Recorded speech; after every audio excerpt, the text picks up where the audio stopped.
primero que todo, muchísimas gracias a todos los que se conectaron.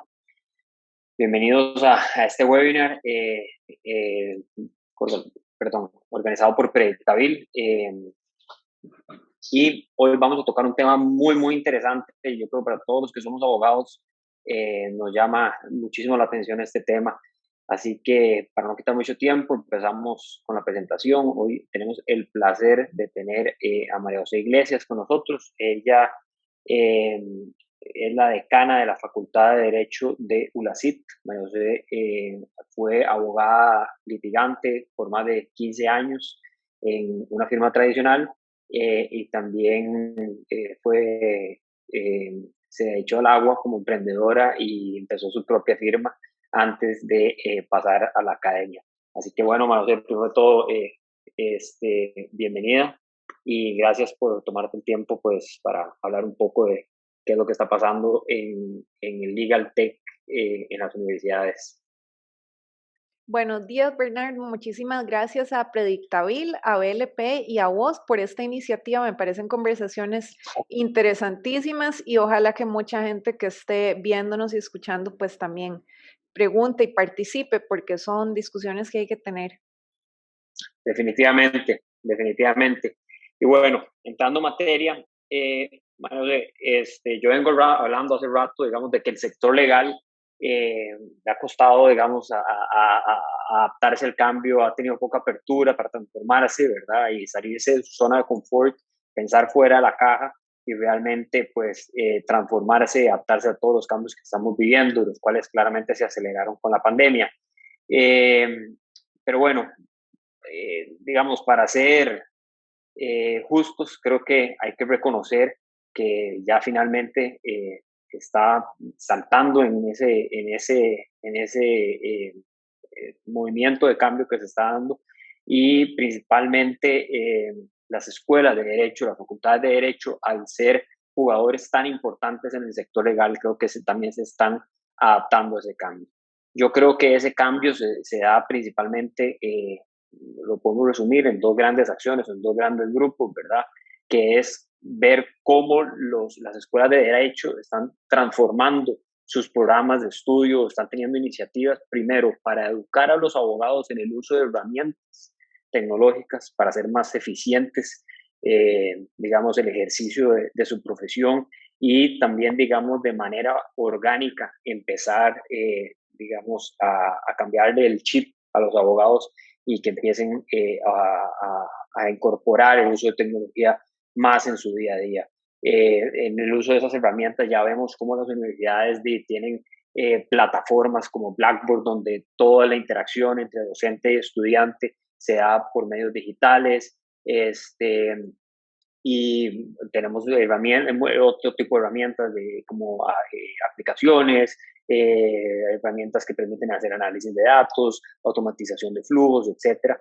Y después tenemos otro gran grupo, ¿verdad? Que es a donde vemos este cambio, esta adaptación que están haciendo las escuelas de derecho, que es ajustar sus programas también para entrenar a los abogados cuando se da una intersección, digamos, entre el sector legal y la tecnología. Vemos, por ejemplo, cómo ahora la Unión Europea acaba de aprobar una regulación muy fuerte en temas de inteligencia artificial.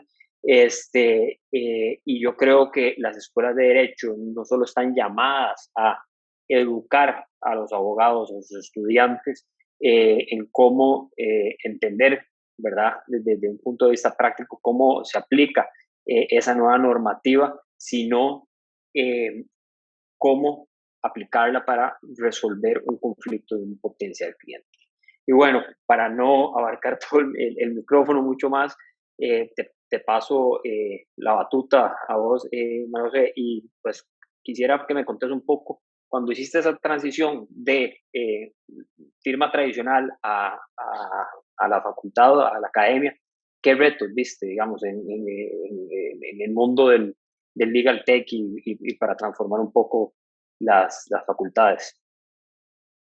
Bueno, efectivamente no fue una decisión fácil. digamos que sí se alineaba un poco con mucho de mi visión de áreas que quería explorar porque tenía esas mismas inquietudes que tenés vos sobre formas diferentes de ejercer el derecho, que es personalmente, pues como lo había ejercido, pero siempre sentí que se puede hacer muchísimo desde la academia. Y en el caso de ULACIT, pues tuve la ventaja, y eso fue como lo que me dio el empujón para hacer el salto, de que ULACIT, desde mucho antes de que se diera esta aceleración exponencial que nos ha dado la pandemia, pues ya era una universidad que trabajaba con ese mindset y con esa visión. Es la Universidad de Ciencia y Tecnología. Más bien tal vez algunas personas no lo tienen asociado a ciencias sociales, que sí tenemos por acá una fuerte práctica, pero que funciona bajo ese otro esquema. El principal reto que me encontré es que justamente al trabajar en una institución y en una carrera que trabajamos fuera de ese paradigma tradicional, pues dentro de la mayoría de prácticas, no solo de litigantes, de firmas, de las áreas que exponías, sino en la misma academia, por ejemplo, en otras facultades, en otros entes institucionales relacionados con la formación legal, sí siguen teniendo un poquito ese sesgo del derecho desde una perspectiva más tradicional, más estructurada, entonces a veces cuesta un poquito entender la forma en que nosotros trabajamos, que va totalmente alineado a la realidad que vos describías, al tipo de competencias que se requieren en la revolución 4.0. Y ULACID lo viene trabajando así desde hace mucho tiempo. Lo que nos ha dado el contexto de la pandemia es pues muchísimas más herramientas. Por ejemplo, vos mencionabas Blackboard. Nosotros veníamos trabajando con Blackboard y con plataformas pedagógicas virtuales desde mucho antes. Aquí lo que hicimos pues fue terminar de virtualizar en un 100%. Por ejemplo, pasamos a Blackboard Ultra, que es mucho más robusta. Vinculamos la plataforma de Blackboard Ultra a todas las licencias a las que tienen acceso nuestros estudiantes de EBSCO, de cursos completos, licencia de LinkedIn Learning, de todos los paquetes y aplicaciones de Microsoft para que tuvieran en un solo lugar el acceso a todas las herramientas digitales para la educación, que les damos una educación pues con recursos tecnológicos muy fuertes. Entonces creo que el reto no era tanto a lo interno, porque aquí ya ese es el paradigma imperante en ULACIT, sino que más bien ha sido afuera, en donde las cosas todavía en muchos sectores se mueven a otra velocidad. Así que personalmente veo con ojos muy positivos el cambio que ha conllevado la pandemia, porque como que de alguna manera obliga a que todo el mundo se mueva hacia este lado del espectro, de entender la importancia de trabajar en esa intersección de derecho y tecnología, de entender la importancia de las habilidades blandas en el ejercicio del derecho, de entender la importancia de una educación por competencias, de entender la importancia de un montón de cosas que aquí se venían haciendo así y bueno, pues ya ahora creo que eventualmente va a ser la forma que va a tener que prevalecer en todos los diferentes sectores de educación legal. Ok, qué interesante. Y quisiera resaltar algo que hablamos ayer vos y yo cuando nos estábamos preparando para este foro. Me decías como que sentías que no se promovía o no se fomentaba el abogado creativo. Sin embargo, cuando también colaboramos hace un par de semanas, un mes, en podcast que hablamos, en el que hablamos de tecnología, me acuerdo que estuvo conectado, o bueno, o lo organizaste en realidad con la Facultad de Ingeniería en Sistemas. Entonces, me parece que esa colaboración entre facultades y entre, digamos, gente o profesionales de diferentes ramas es esencial para realmente fomentar esa creatividad, esa innovación en el abogado. Entonces, no sé si puedes contarnos un poco cuáles son esas iniciativas institucionales que se dan realmente para procurar esa colaboración entre diferentes profesionales. Sí, de hecho, nuestra formación, como te decía, el modelo pedagógico es bastante distinto al modelo pedagógico tradicional.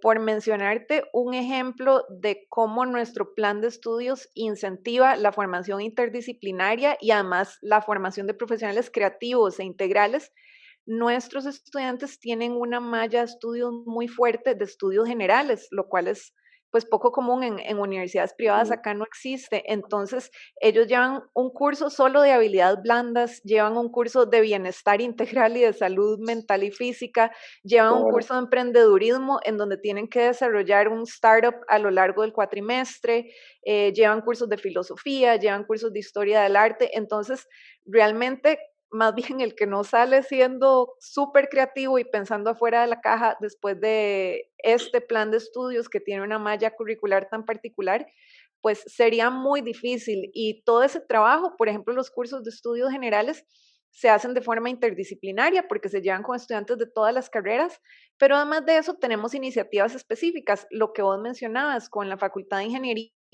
pues estamos trabajando muy de cerca, los chicos de Legal Hackers, que ahora podemos conversarlo un poco, no solo trabajan conmigo, sino que hemos buscado, procurado que se vayan acercando a trabajar con la Facultad de Ingeniería.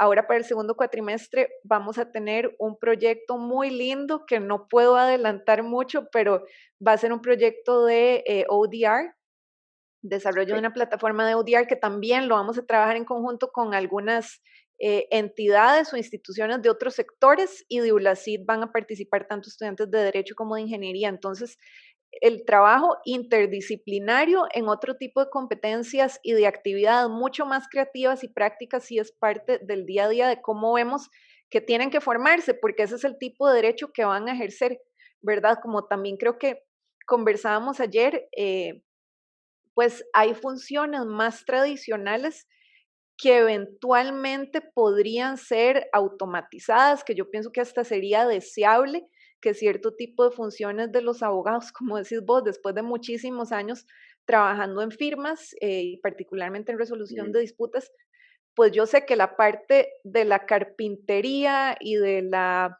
logística o la cuestión de todo el micromanagement del día a día que hacemos el abogado, para mí sería algo deseable que se automatice y que ojalá esas labores nos reemplace la inteligencia artificial y que el abogado realmente se dedique a hacer una labor estratégica, intelectual, de gestión de negocios, de planteamiento de soluciones a los retos jurídicos y de negocios que vamos a ver en los próximos 5 o 10 años que ya estamos viendo. Entonces, realmente, pues la educación tiene que alinearse a esa realidad del ejercicio profesional. Sí, qué difícil, y eso que decís vos, porque realmente también creo que a veces no se le, no, el mindset del abogado todavía creo que no se nos está entrenando, por lo menos cuando yo era estudiante no se nos entrenaba realmente a tener muchísima apertura al cambio, ¿verdad? Tantos años hemos venido haciendo las cosas de cierta manera que ahora en vez de realmente adaptarnos y buscar cambiar, a veces lo resistimos y el cambio se da y lo vemos durante el último año. Con la pandemia claramente se aceleró muchísimo. Entonces, definitivamente, creo que el abogado hoy y el abogado del futuro, el abogado 2.0, no solo tiene que entender cómo desde un punto de vista práctico puede interactuar con las tecnologías que hay, ¿verdad? Cómo puede aplicarlas a su favor para hacer un análisis, digamos, mucho más eficiente, un trabajo mucho más rápido, de manera más rentable también para el cliente. Este, pero además yo creo que estamos viendo cómo también ya se están dando discusiones en el que el uso de estas herramientas, ¿verdad? Por ejemplo, el análisis de datos en el día a día, ya no pasa solo por un tema competitivo y de verdad no pasa por un tema solo de que el abogado tiene que incorporarlas en su día a día para hacer un mejor trabajo, sino ya está por un tema ético, ¿verdad? Al final, yo creo que los abogados se nos va a requerir que aquellas opiniones que demos desde el punto de vista técnico se hagan respaldados en datos precisos, ¿verdad? Y esto de cierta manera se ha hecho históricamente, ¿verdad? Por medio de análisis jurisprudenciales que hacemos todos para hacer una estrategia a un cliente, en un litigio, etcétera, pero realmente no se hace de manera sistematizada ni automatizada y es mucho, digamos, se hace de manera muy rudimentaria. Entonces, con un gran riesgo, obviamente, para el cliente, ¿verdad? Porque al haber más interacción humana, siempre hay mayor margen de error. Este, y bueno, yo lo que estoy viendo también es que ULACID va muy a la vanguardia, ¿verdad? Todo lo que están haciendo ustedes van muy a la vanguardia porque también preparándome un poco para este webinar me puse a ver artículos y entender qué es lo que están haciendo las escuelas de derecho en el mundo, por ejemplo en Estados Unidos. Estuve viendo un poco qué está haciendo Northwestern, que ahí fue donde tuve la oportunidad de sacar mi maestría. Y ellos están haciendo cosas interesantísimas, no solo educando a los estudiantes en los dos ámbitos que te señalé, ¿verdad? Entender cómo interactúa la tecnología con el derecho, sino la aplicación de herramientas tecnológicas en su día a día, pero además creo que van un poco más allá, están incorporando cursos, por ejemplo, de administración de proyectos, están incorporando cursos de emprendedurismo. Los abogados realmente a veces no se nos educa a emprender, a pesar de que históricamente yo creo que hemos sido emprendedores, o sea, siempre hay muchísimos abogados que se tiran a la calle, que tienen sus propias firmas y que tienen que tener esta set de herramientas para saber cómo navegar en el mundo. Entonces, bueno, primero, como te digo, muy interesante que se estén adaptando a las tendencias.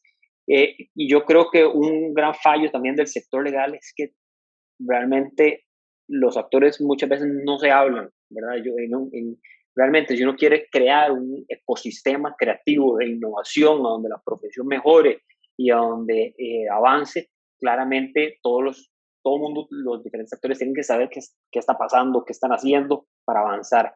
Eh, ¿Qué iniciativas tienen ustedes en ese sentido? ¿Se hablan con otras universidades, otras jurisdicciones? ¿Tienen convenios? Háblame un poco de eso.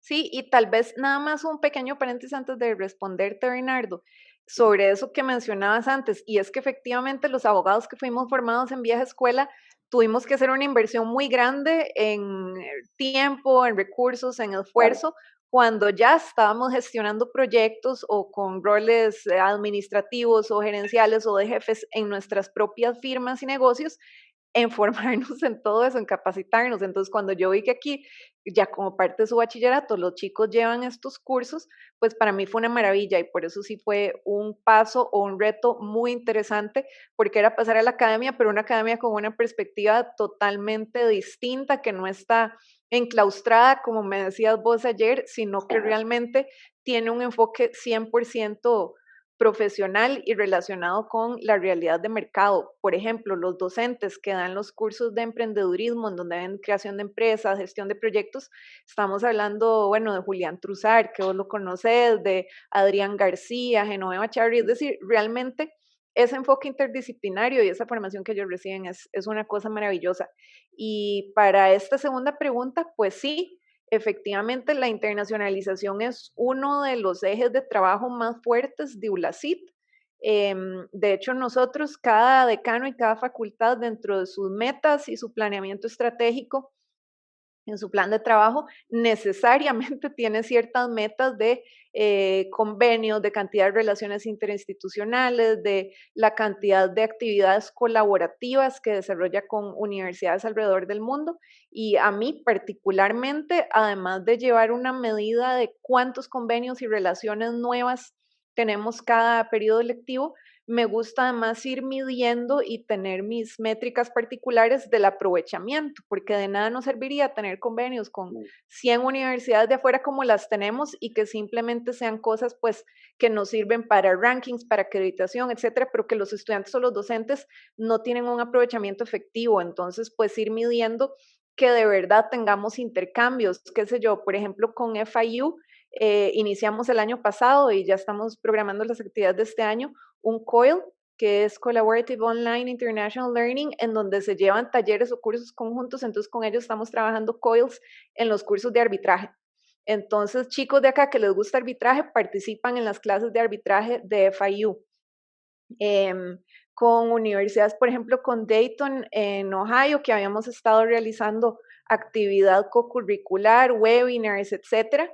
Ya iniciamos un convenio de doble titulación, entonces a partir de este año nuestros chicos que quieren ir cursando simultáneamente a su grado en Derecho en ULACIT, un LLM en Dayton, lo pueden ir haciendo 100% en línea. Entonces terminan la licenciatura con licenciatura en Derecho en Costa Rica y con un LLM acreditado ante la ABA, por ejemplo. Entonces son realmente convenios a los que les damos aprovechamiento para que los estudiantes, los docentes puedan tener contacto internacional, puedan ir haciendo un networking.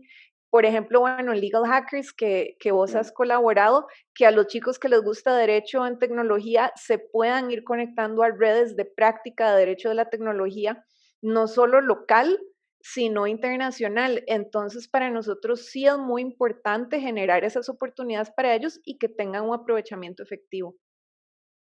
Sí, qué interesante. Y es que qué gran obligación tienen las escuelas de derecho, ¿verdad? En ajustar su currículum para hacerlo, digamos, ¿cómo lo digo? Más bien adaptarlo a la realidad del mercado.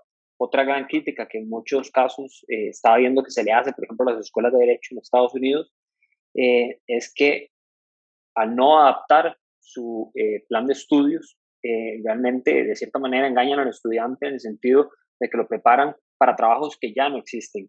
El estudiante promedio en Estados Unidos sale con una deuda de entre 200 a $300,000. Imagínense adquirir un préstamo para pagar sus estudios, para al final no conseguir un trabajo en las firmas grandes, ¿verdad? Que son las únicas las que les van a permitir tener acceso a un salario para repagar ese, digamos, ese préstamo. Entonces, si no, realmente no hay una adaptación del currículum, eh, estos muchachos, estos jóvenes, a la hora de salir, realmente, pues digo, no van a poder competir o ni siquiera, desgraciadamente, pueden encontrar una posición en el mercado laboral. Y bueno, yo creo que ha sido digo, bastante interesante. No sé si quieres agregar algo más antes de abrir el espacio a preguntas y respuestas. Sí, claro, sobre esto último que decís es importantísimo por lo que hemos hablado. Para mí, esa fue una de las razones por las que asumí este reto, porque vi que la visión aquí no era una academia como un derecho Claro. súper abstracto, sino que realmente Ujú. más bien me ha obligado a mí a aprender muchísimo sobre nuevas tendencias, sobre muchas cosas, porque efectivamente es una responsabilidad. eh, Educar y formar y hacer proyectos estratégicos que no sea como por una cuestión de ego, porque a mí me gusta esta área del derecho, entonces les voy a meter un montón de cursos y actividades de eso, sino realmente buscar qué les funciona a estas personas que van a estar ejerciendo derecho en los próximos 5 o 10 años. Entonces, es una responsabilidad muy grande y yo sé que en muchas ocasiones puede haber restricciones para actualizar el currículum. Por ejemplo, en el caso de Costa Rica, que la educación superior privada está tan regulada, bueno, como muchas actividades, entonces que para hacer un cambio sustantivo muy grande en el plan de estudios tenés que pasar por un montón de Claro, permisos y trámites en CONESUB, entonces no es tan fácil o tan rápido decir, hagamos una nueva maestría de Legal Tech y ya en 3 meses la tenemos ahí lista.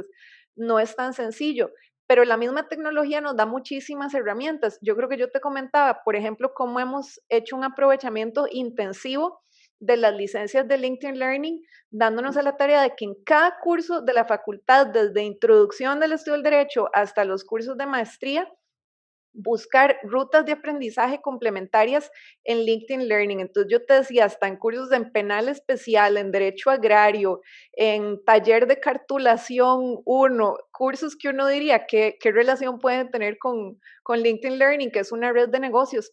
Pero por supuesto que sí, si tenemos esta visión amplia del derecho, en realidad para cualquier área de ejercicio profesional se necesitan desarrollar ciertas destrezas, se necesita fortalecer ciertas habilidades, ciertas formas de pensar o de hacer negocios que tal vez en un currículo tradicional sea difícil de implementar, pero que si como parte de la actividad asincrónica del curso yo les digo, vean esta ruta de aprendizaje de LinkedIn Learning, nos va a ayudar a desarrollar estas destrezas, luego hacemos actividades y proyectos dentro del curso en donde tengan que aplicar esas nuevas formas de hacer negocios o de desarrollar legal soft skills a materias tradicionales, sí le podemos dar una total reestructuración al plan de estudios. Entonces nosotros más bien hemos aprovechado todas esas herramientas para que se mantengan pues vigentes y actualizadas y con innovación todas las materias y todo el plan curricular, no solo las que uno pensaría tradicionalmente, que igual las hemos fortalecido, como protección de datos, derecho de la competencia, derecho de consumo, que igual hemos tratado de atraer a los mejores especialistas, porque son materias que son lógicamente las que más tenemos que ir reforzando, pero aún para las tradicionales tenemos este otro tipo de herramientas que nos permiten darles como un pequeño twist para adaptarlas a esas nuevas y mejores prácticas. Qué bueno, muchísimas gracias. Y que digamos que es refrescante oír todas estas iniciativas, ¿verdad? Porque a veces de pronto uno se queda con la concepción de que las escuelas de derecho, como dije, no se están adaptando, y al ver estos esfuerzos de ULACIT, realmente a mí me, me parece muy positivo.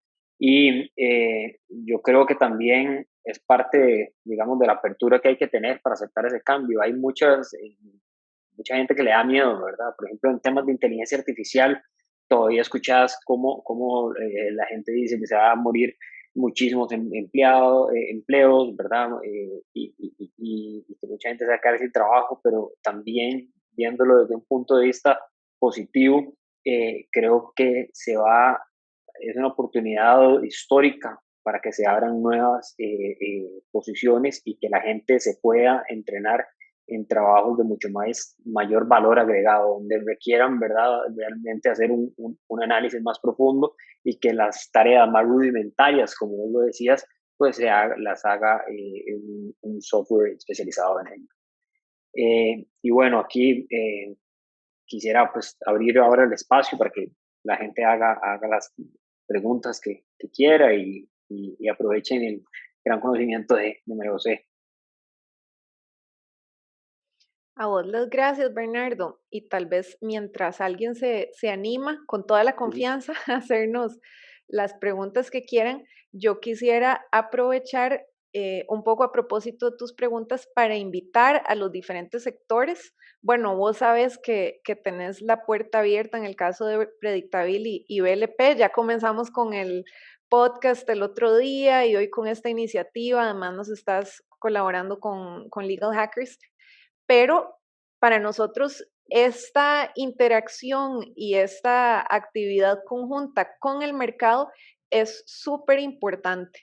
Es muy importante justamente para que los chicos vayan haciendo redes de Claro. networking, para abrir canales de diálogo, para saber nosotros qué quieren las firmas, qué requiere el entorno legal, el nuevo entorno legal, que es el tema de hoy. Entonces, abrir estos espacios de comunicación es muy importante. Nosotros tenemos convenios y trabajamos de cerca con distintas instituciones, entidades, firmas públicas y privadas en muy diversos tipos de iniciativas, desde temas de capacitación hasta pasantías, si quieren estudiantes que aprendan de tal cosa, ellos felices de ir a aprender. Para webinars, para si ustedes tienen sus propios programas de capacitación o temas de formación técnica, pues también que los trabajemos conjuntamente. Entonces, para los colegas y personas que estén por acá, que les interese acercarse a la facultad desde distintas perspectivas, pues nosotros tenemos la puerta abierta para trabajar con los diferentes sectores. Qué bueno. Bueno, muchísimas gracias por esa apertura y esa invitación. Aquí ya tenemos una pregunta. Marco León nos dice: buenos días, ¿cómo se observan ustedes el papel del Colegio de Abogados en el impulso de nuevas tecnologías y adaptación al nuevo panorama laboral que enfrentamos los abogados? Muy dura esa, porque ya la estábamos hablando, ¿verdad? Precisamente. Sí. Sí, No sé. ahí yo tengo dos sombreros, porque tengo el sombrero como abogada, como miembro del gremio, miembro del colegio, y luego el académico, ¿verdad? Mi relación como directora de una escuela de derecho y decana de la facultad con el colegio. Entonces, desde la perspectiva académica, yo siento que ha sido difícil, ¿verdad? Ujú. Todavía la forma en que se está evaluando o midiendo la incorporación de los nuevos abogados, pues sigue respondiendo a un paradigma tradicional, ¿verdad? Básicamente es un Ujú. examen memorístico, marque con X, con base en los códigos procesales, es decir, no se mide ningún otro tipo de destreza, de habilidad blanda, de capacidad de pensamiento crítico, o estas otras cosas que para nosotros son esenciales y más bien son el core de la nueva formación legal, porque como decíamos, ese otro tipo, qué sé yo, el trabajo memorístico, recopilación de jurisprudencia, etcétera. Eso el día de mañana va a ser muy fácil hacerlo con todas las plataformas que ya existen, que ya se están desarrollando, y necesitamos abogados que logren, como hablábamos ayer, como spot the issue, no saberse necesariamente de memoria los incisos, sino poder interpretarlos y aplicarlos a la gestión de un negocio complejo o sofisticado. Entonces, yo entiendo que eso puede ser muy difícil de medir, sobre todo en estudiantes o en personas jóvenes, que tal vez lo que uno necesita revisar es que tengan los conocimientos básicos. Sin embargo, creo que sí es un reto, ¿verdad?, que se debería plantear el colegio. Yo sé que ya pues han venido en un proceso de reformulación de algunos aspectos del examen, pero bueno, creo que eso sigue siendo un reto, que empecemos a cambiar ese paradigma, que era lo que hablábamos antes, de qué es lo que se necesita para ejercer derecho y para ser buen abogado, y cuáles son las competencias que deberíamos de favorecer en los nuevos abogados. Sobre todo porque, por ejemplo, en el último informe de Estado de la Justicia, lo que señala el Poder Judicial como la principal laguna en la formación legal de las universidades es la falta de formación en competencias blandas, además, y si ustedes revisan el informe de Estado de la Justicia, ahí viene el tipo de valores y actitudes. Entonces hay como un desfase entre lo que el mismo Poder Judicial y las mismas instituciones nos dicen: por favor, empiecen a formar los abogados así, pero no se favorece ese tipo de formación en otras esferas.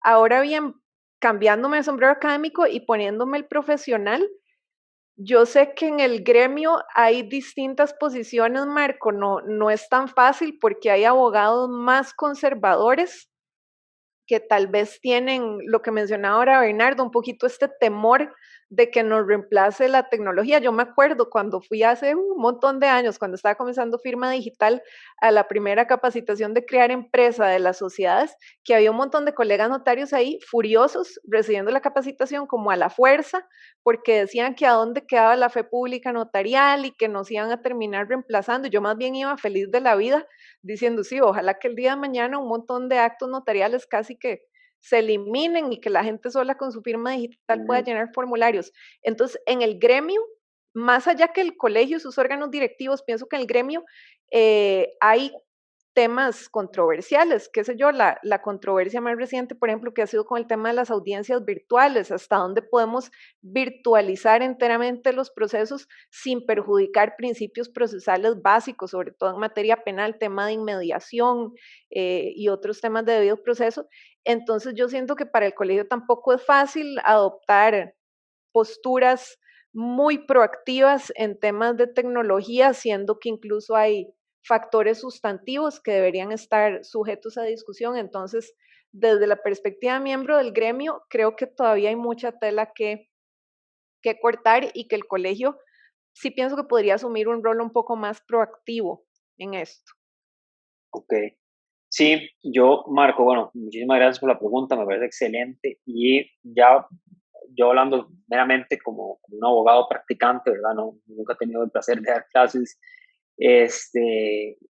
Lo que he visto es que al transicionar, digamos, de una firma tradicional como Predictabil, como BLP, ahora a un proveedor de servicios legales alternativo como Predictabil, creo que todavía no he visto en el gremio, ¿verdad? Y en los órganos administrativos como Colegio de Abogados, una apertura para entender la segmentación de mercados.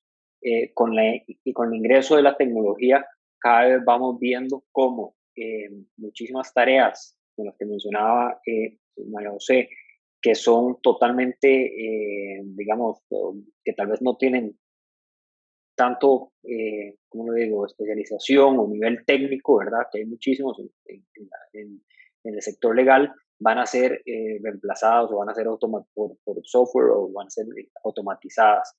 Y ese, digamos, trabajo de mayor valor agregado, más técnico, todavía, digamos, lo va a ejercer un abogado. Entonces, al darse esta segmentación, este ingreso a la tecnología, se está dando una segmentación de mercados en el mundo legal, a donde muchos clientes dicen, yo, digamos, por el trabajo técnico especializado, no tengo problemas en seguir pagando, ¿cómo se llama?, una tarifa horaria, que es la métrica histórica que utilizan los abogados para cobrar por sus servicios, pero digamos, por aquellos servicios que tal vez no son tan técnicos, tan especializados, más del día a día, más de rutina, como le llaman, digamos, eh, los estudios que analizan este tema, prefiero pagar un costo fijo o una tarifa menor, pues, o que lo haga, digamos, un software, un sistema, ¿verdad? Muy, muy automatizado. Entonces, para este segundo tier, ¿verdad? Este segundo grupo, que es los trabajos de rutina, creo que ya debería haber más apertura a entender de que se tienen que cobrar diferente, ¿verdad? No necesariamente se puede cobrar bajo una tarifa horaria que actualmente es de 90.000 colones, el mínimo según el arancel de abogados, sino que tiene que haber algo que se ajuste mucho más a la realidad de mercado y a las necesidades del cliente. Además, también una mayor apertura para entender los diferentes, digamos, esquemas de negocios. Ahora hay muchísimos startups, ¿verdad?, donde están sujetos a rondas de inversión. Entonces, de pronto entender que tal vez no necesariamente todo el trabajo legal está sujeto a cobro bajo una métrica horaria, sino que de pronto se puede pagar con una inversión en especie, con acciones en ese startup, que después, cuando ya se venda o se haga otra ronda de inversión, se puede, digamos, liquidar esas acciones y ya, digamos, la firma, el abogado recibe su compensación en dinero. Entonces esa ha sido, digamos, mi percepción como abogado practicante y ahora que me has tocado estar involucrado en este proyecto que se llama Predictable. Aquí veo, vamos a ver, dice José Rojas, que, bueno, perdón, aquí, pero digo, José, hay países en Latinoamérica que ya cuentan desde hace años con policía cibernética. El poder estatal no se ha renovado. Ok, puede ser que es hay un buen comentario. Sí, aquí en Costa Rica, bueno, claramente los IJ sí tienen un departamento especializado en lo que es crímenes cibernéticos. Creo que cada vez más se están especializando. Ya el año pasado, de hecho, había una iniciativa en el Poder Judicial para invertirle más fondos, mayor presupuesto, por lo menos en Costa Rica, para desarrollar más estos organismos. Y también para Entonces, sumar, en el proyecto de reforma integral a la ley de protección de datos, creo que una de los principales propósitos de este proyecto de reforma es reforzar muchísimo las competencias y la autonomía y la injerencia de la PRODAV, la Agencia de Protección de Datos de los Habitantes, que si bien ya existe, pues no ha tenido un rol tan activo, creo, como se quisiera, ¿verdad? Además, protagonismo de verdad en algún tipo de vigilancia a la integridad de la información de las personas. Entonces, creo que hay un intento interesante por fortalecerlo. Y veo que también hay un par de preguntas en el Q&A de Josué. sí, Josué acaba de hacer el que te dije, me parece. No sé si hay otro que no estoy viendo. Y tengo otro comentario de Marco que dice, algunos pueden ser conservadores y aferrarse a viejas prácticas, pero la realidad mundial nos arrastra, pero para sobrevivir y crecer en nuestra bellísima profesión debemos adaptarnos y desarrollarnos sin miedo. Estoy totalmente de acuerdo. Ya lo he dicho antes, estamos con esa transformación, estamos definitivamente obligados a enchufarnos al cambio o estamos destinados, creo, a desaparecer. Eh, Muy buen comentario, Marco, gracias. Sí, hay otras dos en el Q&A. Una dice, ¿cuál es el panorama de derecho informático en Costa Rica? Habrá un ejercicio Ajá. frecuente del derecho informático y tenemos tecnologías en IA enfocadas en derecho en Costa Rica. Yo tal vez voy a hablar de la primera, que es de la que sé un poquito más, y la segunda se la dejo a Bernardo. Sobre el panorama del derecho informático, claro, por supuesto, y está relacionado con ese comentario de Marco en el chat general de que la profesión se tiene que transformar, se está ya transformando y el que no se monte en el vagón, pues sería lamentable. Entonces yo sí creo que vamos Ujú. hacia eso. Ya de hecho, Y hablando ahora de qué está haciendo el Colegio de Abogados, el Colegio de Abogados tiene una comisión de Derecho Informático, lo cual creo que es bastante revelador, pues de que ya existe un área de práctica y un nivel de especialización importante en el país, aunque nos quede muchísimo por hacer, como hemos estado conversando, pues ya es suficiente para que esté a la par de la comisión de civil, de mercantil, de RAC, etcétera. Entonces yo creo que sí la hay. A mí me llama la atención o yo lo veo a nivel de la facultad, por ejemplo, porque en las becas que tramitamos para nuestros profesores, como aquí pues tenemos beca, podemos estudiar programas educativos, tal vez tradicionalmente los posgrados o los programas que querían hacer los profesores o en los que querían meter a sus hijos era en derecho, en los programas tradicionales, pero en este último año muchos de los profes lo que me han pedido es que los conecte con las escuelas de ingeniería porque quieren llevar el técnico en cybersecurity o porque quieren llevar alguno de los MBAs de gestión de tecnología o este tipo de posgrados y especializaciones que son, estamos hablando de abogados en ejercicio que trabajan en firmas o instituciones y que lo que me dicen es quiero aprovechar los recursos que me dan en la U, pero para estudiar otro tipo de carreras o programas más relacionados con ingeniería, con informática, con ciberseguridad. Entonces yo creo que sí, es claro que es un área de práctica que está creciendo y que hay mucha necesidad en el mercado. Y la otra pregunta, que si hay tecnologías en IA, en derecho en Costa Rica, Bernardo, que es el que trabaja en esto, posiblemente pueda aportar más. Sí, yo, por ejemplo, no he visto ninguna herramienta, Josué, de inteligencia artificial desarrollada en Costa Rica para, digamos, utilizarlo en procesos legales. Sí hay muchísimas ya en el mercado internacional. Vemos inteligencia artificial, por ejemplo, para hacer análisis de documentos de manera masiva. Se utiliza muchísimo, por ejemplo, en procesos de debida diligencia, en transacciones, en litigios, etcétera. Eso sí existe. Hay herramientas de inteligencia artificial enfocadas, por ejemplo, en identificar cláusulas relevantes para cierto tipo de transacción, cierto tipo de negociaciones. Vemos herramientas de inteligencia artificial que, por ejemplo, hacen un análisis o predicen, no, sí, hacen un análisis histórico más bien de cómo ha venido fallando un determinado juzgado sobre un determinado tema con el fin de que esta información pueda ser utilizada por los abogados para eh, este, hacer la estrategia de un cliente, un juicio, un arbitraje, etcétera. Entonces, a nivel, en resumen, a nivel mundial sí existen estas herramientas, pero lamentablemente en Costa Rica todavía yo por lo menos no he visto una que se haya desarrollado de manera local. Sí, tal vez para agregar, de acuerdo con lo que dijo Bernardo, el año pasado a finales nosotros tuvimos un webinar aquí en uno de los cursos de la escuela con la gente del informe Estado de la Nación y específicamente los que hacen el informe Estado de la Justicia.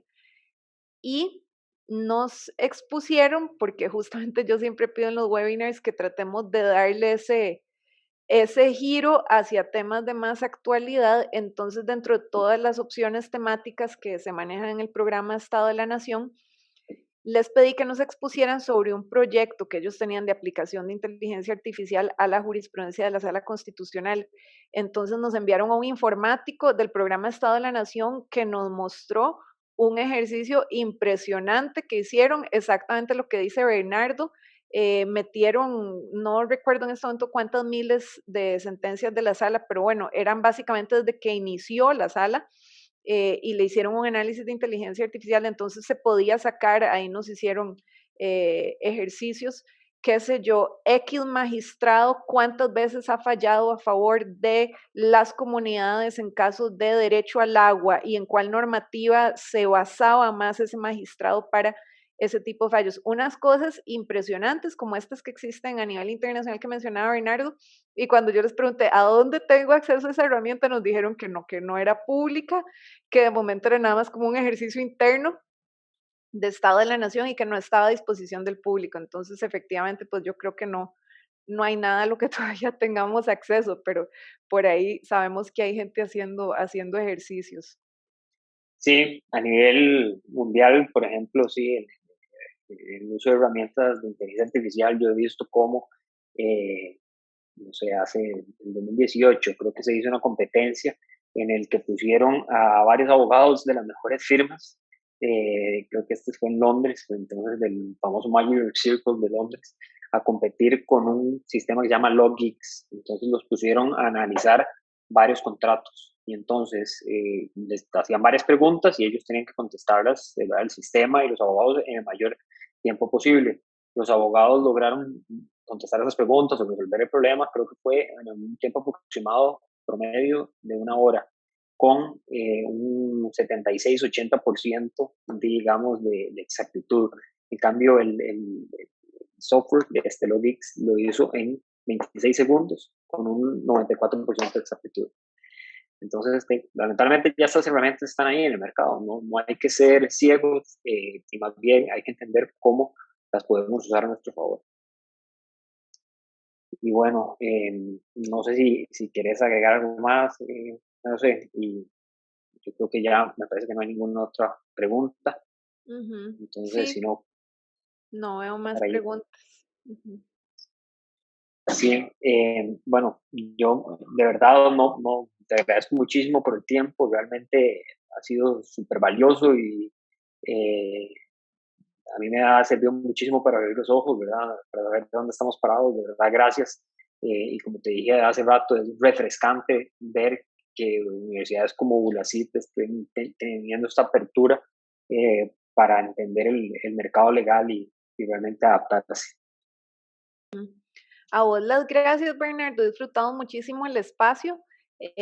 Además que, como iniciamos diciendo, yo creo que la principal tarea evangelizadora que tenemos los que creemos en el avance del derecho, los que estamos enamorados de nuestra profesión, los que no tenemos miedo de ser sustituidos porque más bien queremos que nuestros aportes sean desde otro lugar, parados en otro lado.